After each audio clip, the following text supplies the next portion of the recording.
monde, nouvelle vidéo aujourd'hui, j'espère que vous êtes prêts, c'est parti, on commence. Mon voisin est l'une de ses personnalités en herbe sur YouTube. Au fil des ans, je l'ai vu cracher de la cannelle, s'allonger sur le capot de sa voiture alors qu'il glissait lentement dans l'allée, et s'endormir dans une eau tiède tout en criant Epic win, epic fail ou fuck. Il peut être fatigant de le voir faire ses manigances à la recherche de la renommée virale. Alors, quand il a frappé à ma porte l'autre jour, me disant qu'il partait pour quelques semaines et m'a demandé de recevoir son courrier, honnêtement, c'était un soulagement. Je ne peux pas expliquer à quel point le soulagement que j'avais eu en sachant que je n'étais pas obligée de supporter sa stupidité pendant un moment. J'avais toujours peur que ces cascades finissent par m'importuner. Les choses étaient plutôt normales les 2 premiers jours. Il a reçu quelques factures, un peu de pub et une carte d'anniversaire.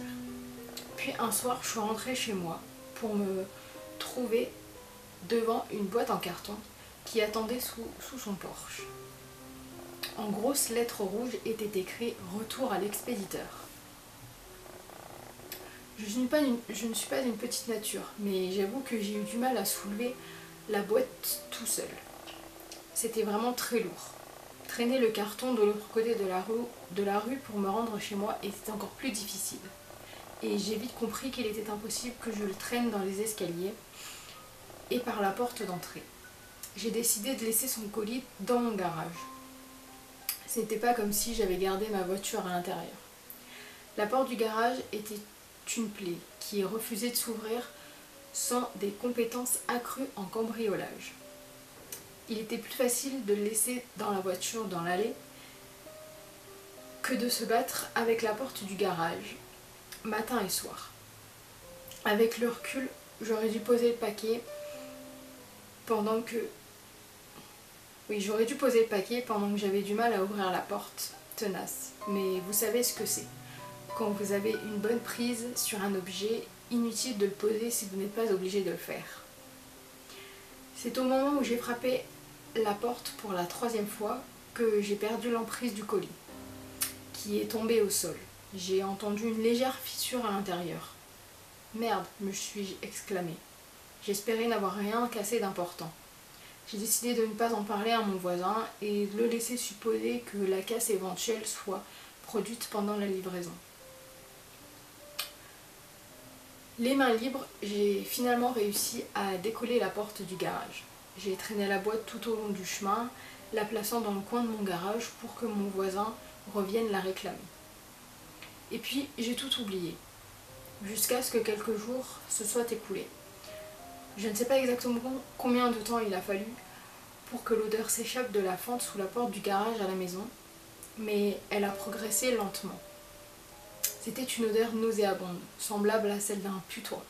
Et pendant les premiers jours qui ont suivi son odeur, j'ai simplement pensé que c'était un accident de la route qui avait laissé sa marque sur ma maison. C'est seulement quand j'ai réalisé que le parfum devenait plus intense, au lieu de s'estomper, que je suis partie à la recherche de la source de l'odeur.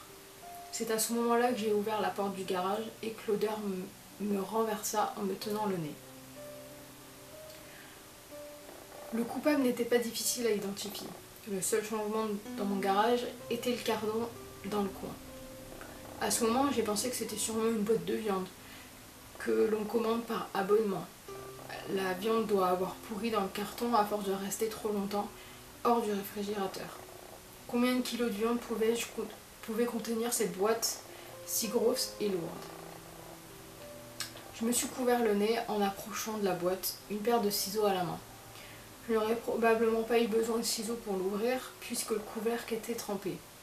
J'aurais simplement pu passer mon doigt dans la fente, puis un autre doigt, mais je ne vous cache pas que je n'étais pas sûre de vouloir tremper mon doigt dans le jus de viande avarié. Ce fond détrempé a été la raison pour laquelle j'ai dû ouvrir la boîte en premier lieu. Si j'essayais de tirer la boîte en entière, tout se serait étalé sur le sol. J'allais devoir jeter les morceaux de viande dans un sac, un à la fois, avec une effroyable envie de vomir. Procédé que j'ai évidemment renoncé.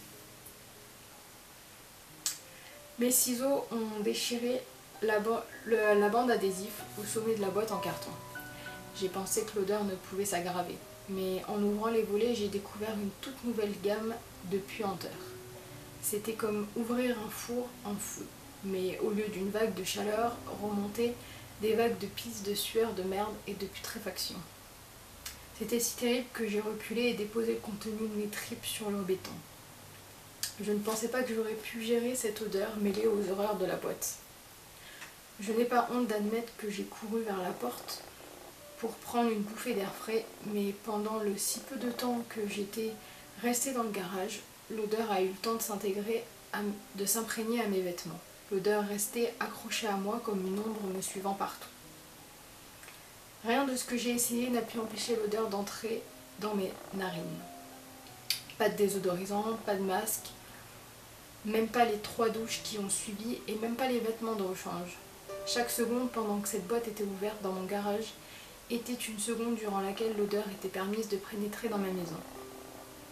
Je suis retournée au garage, les rabats de la boîte toujours ouvertes, comme il m'invitait à jeter un œil. J'étais prêt, une pince à linge épinglait mes narines, un sac à ordures dans une main, le nettoyant le plus puissant que j'ai trouvé dans l'autre et de longs gants en caoutchouc pour que ma peau ne soit pas obligée de toucher ce qui se trouvait à l'intérieur.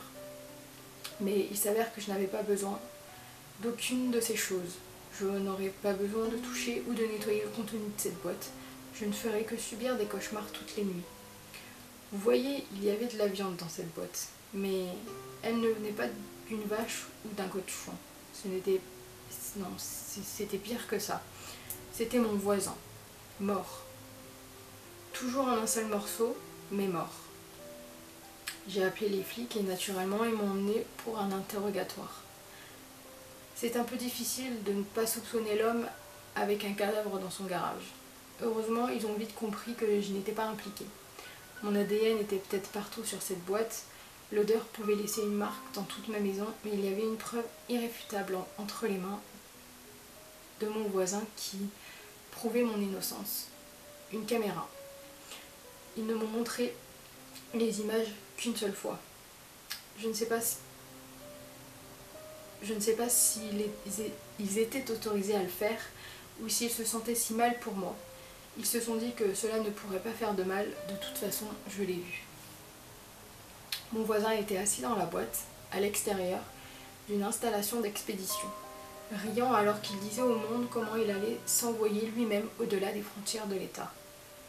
Il avait apporté des bouteilles pour pisser, de la nourriture, un oreiller et quelques lampes de poche. Son ami, un gars que j'avais vu chez lui à plusieurs reprises pour l'aider dans ses vidéos, a fermé le couvercle et l'a vraisemblablement laissé pour expédition. Honnêtement, je ne suis pas vraiment sûre qu'il ait pu enregistrer quelque chose d'intéressant pendant les heures, voire les jours où ces autos envoyaient par-delà les frontières. Mon voisin a enregistré quelques brefs clips sur son voyage. Je pense que je suis dans un camion maintenant. Je peux le sentir bouger. Je dois être dans un entrepôt. Assez chaud ici. Encore beaucoup de nourriture. Ce genre de choses. Puis à la dernière prise, la boîte a basculé. Il s'est cassé la nuque. Et c'est tout. La caméra a enregistré jusqu'à ce que la carte mémoire soit pleine ou que la batterie s'épuise. Il y a une chose que je n'ai pas dite à la police après m'avoir montré la vidéo. Une chose que j'ai entendue dans les images me hantera jusqu'au jour de ma mort. Juste après la chute qui a brillé le cou, j'ai entendu le son strident familier de ma porte de garage. Et voilà, c'est fini. J'ai trouvé cette histoire, enfin surtout la fin, en fait, quand on découvre au final que son pote est arrivé quand même à destination et qu'au final, arrivé dans la porte du garage, il est mort. Donc voilà, j'espère que cette petite histoire assez courte mais que je voulais vraiment vous partager vous a intéressé et vous a plu. Si vous avez aimé, n'hésitez pas à mettre un j'aime à ma vidéo. Abonnez-vous à ma page, franchement, à ma chaîne. Franchement, je suis super contente d'avoir autant d'abonnés. Et moi, je vous dis de prendre vraiment très soin de vous, surtout qu'en ce moment on arrive bientôt à la période de Noël et de l'hiver et il fait très froid. Donc couvrez-vous bien les amis et moi je vous dis à la prochaine pour une autre histoire.